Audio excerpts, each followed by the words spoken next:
राहुरी पोटनिवडणुकीत नाट्यमय ट्विस्ट. माजी मंत्री प्राजक्त तनपुरेंनी ऐनवेळी माघार घेतली. फडणवीसांच्या विनंतीने बदलले गणित. मी प्रतिभा पाटील. आपण पाहत आहात नव महाराष्ट्र.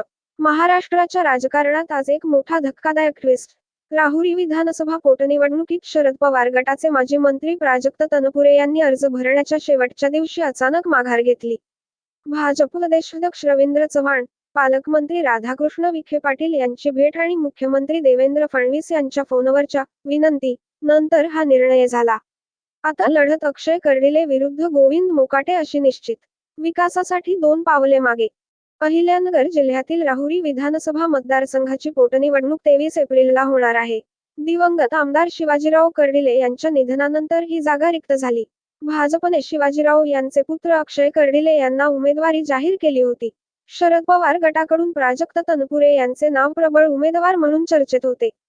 पण 6 एप्रिलला अर्ज भरण्याच्या शेवटच्या दिवशी सकाळी भाजपचे 2 मोठे नेते प्राजक्त तनपुरे यांच्या जनसंपर्क कार्यालयात पोहोचले. प्रदेशाध्यक्ष रवींद्र चव्हाण आणि अहिल्यानगरचे पालकमंत्री राधाकृष्ण विखे पाटील यांनी अर्धा तास बंद दाराआड चर्चा केली. चर्चेदरम्यान मुख्यमंत्री देवेंद्र फडणवीस यांनी तनपुरे यांच्याशी फोनवर संवाद साधला.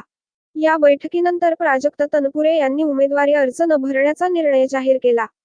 त्यांनी सोशल मीडियावर स्पष्ट पोस्ट करत कारण सांगितले. ते म्हणाले, राहुरी तालुक्याच्या वर्षानुवर्षे प्रलंबित प्रश्न सोडवण्यासाठी, शेतकऱ्यांच्या हक्कांसाठी, युवकांच्या स्वप्नांसाठी आणि महिलांच्या सन्मानासाठी मी पोटनिवडणूक लढवण्याचा निर्धार केला होता.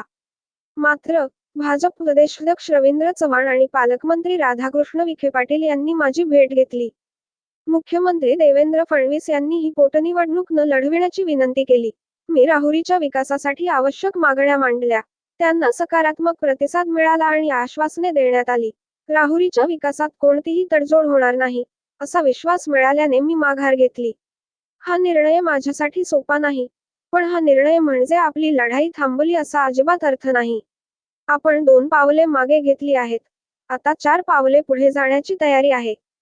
तनपुरे यांनी दिवंगत शिवाजीराव कर्डिले यांना आदरांजलीही अर्पण केली. पक्षीय प्रतिक्रिया. शरद पवार गटाने आधीच 2 एबी फॉर्म पाठवले होते, प्राजक्त तनपुरे आणि गोविंदराव मोकाटे यांच्यासाठी. तनपुरेंच्या माघारीनंतर लगेच गोविंद मोकाटे यांचा उमेदवारी अर्ज दाखल झाला. शरद पवार यांनी सांगितले की, तनपुरे का मागे हटले हे मला माहीत नाही, पण स्थानिक नेत्यांना निर्णय घेण्याचे स्वातंत्र्य दिले होते. भाजपकडून यावर कोणतेही अधिकृत वक्तव्य आले नाही, पण नेत्यांच्या भेटीमुळे अक्षय कर्डिले यांचा रस्ता मोकळा झाल्याचे स्पष्ट दिसते. 2019च्या निवडणुकीत प्राजक्त तनपुरे यांनी शिवाजीराव कर्डिलेंचा पराभव केला होता. त्यामुळे त्यांची ताकद राहुरीत मोठी होती. तनपुरे हिंदुत्वाच्या मुद्द्यांवर आक्रमक भूमिका घेत असल्याने भाजपशी जवळीक वाढली होती, अशी चर्चा होती. पवार गटाने ऑपरेशन राहुरी ला शह दिला आणि मोकाटे यांना मैदानात उतरवले. आता लढत भाजप विरुद्ध राष्ट्रवादी शरद पवार गट अशी स्पष्ट झाली आहे. राहुरी पोटनिवडणुकीत हा निर्णय महाराष्ट्राच्या राजकारणाला नवी दिशा देणारा ठरू शकतो. विकासाच्या मुद्द्यावर तनपुरेंनी माघार घेतली, पण लढाई थांबली नाही, असे त्यांचे म्हणणे आहे. नव महाराष्ट्र चॅनल सतत अपडेट देत राहील.